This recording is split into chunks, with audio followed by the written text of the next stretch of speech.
Hello, in this video I'm gonna show you how to set up a schedule on your XIAOMI robot vacuum X20 Max.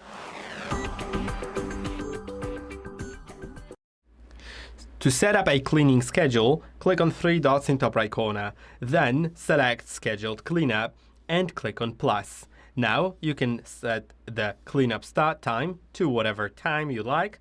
I have the 24-hour clock, but let's do that. And then whole house cleanup mode, or if you have custom cleanups, but you would need to set it up first on the home page, like change the cleanup mode and everything. Then you could select that, or the whole house cleanup mode, and you can change the cleanup mode to vacuuming, mopping, whatever section settings and everything.